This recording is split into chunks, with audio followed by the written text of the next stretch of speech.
Seniors have dedicated a lifetime to building our community. They've been our mentors, our teachers, and our civic leaders. These pillars, however, are often not acknowledged. An older gentleman who has served our nation is ignored. As a grandmother's spouse and friends of many years begin to pass, she may find herself isolated and depressed. For them, the world becomes smaller and doors begin to close. The Carmel Foundation opens doors for seniors. In the post-war days of the late 1940s, a group of locals decided to address the needs of the old-timers in our community who were on their own and feeling insecure. In April 1950, the Carmel Foundation was established, and an adventure in neighborliness was set as the conceptual framework for the foundation. It's a lovely place to be. I think the foundation's done a wonderful job taking care of the elderly here. We're not all millionaires, you know, and there isn't no place for us to go. The inception of the Foundation's low-income housing program began in 1962 with the purchase of a 4-unit apartment building. Today, the Carmel Foundation offers 50 apartments to low and very low-income seniors from our area. I love it. It's got the gardens. This is the nicest place I've ever been in Carmel. It's the nicest room.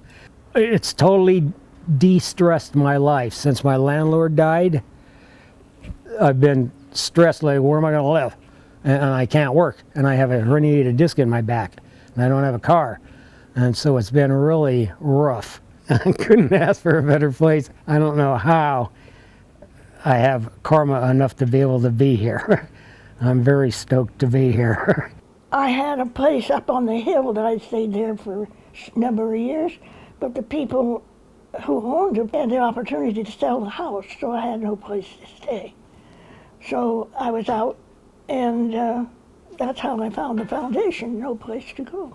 My family roots go way back, and this happens to be an article I found that's in the paper about my great-grandfather. And he was the first gatekeeper at Pebble Beach. And before that, he was a stagecoach driver from Carmel over to Monterey. Carmel used to be a family town, you know, mostly working people, and it was low income. And as everywhere, I guess, with progress, it just got more expensive and more expensive where you couldn't afford the rents here. So thank God with Foundation, they came to our rescue, and that's why most of us are here.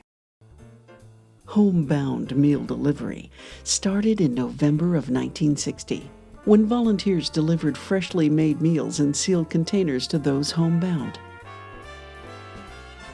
In the 1950s, lunch at the townhouse was a once-a-month potluck affair. By 1981, the lunch program service had expanded to 4 days a week.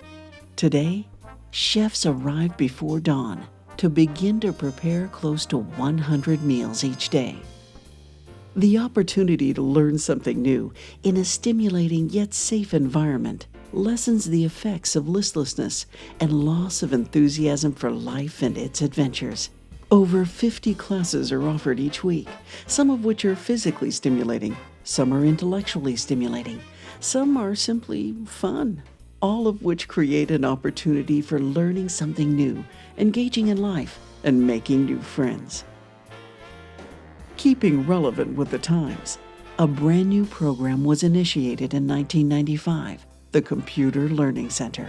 Within the first 5 years, 1,000 members were graduated from its classes. They didn't have to feel intimidated about getting into technology.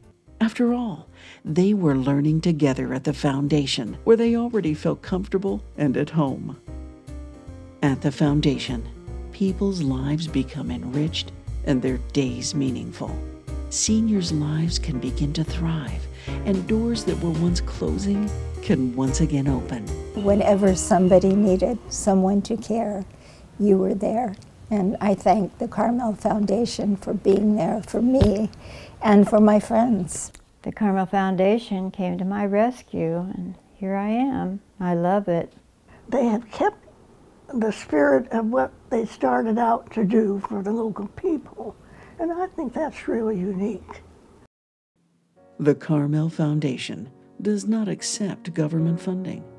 Each of our programs, including low-income housing, medical equipment loans, and homebound meal delivery, runs a deficit and can only survive via the generosity of individuals and businesses within our community. You're going to get old too, and what are you going to do with your later years, you know? You got to start thinking about it, you know? How much can you give to support the seniors in our community?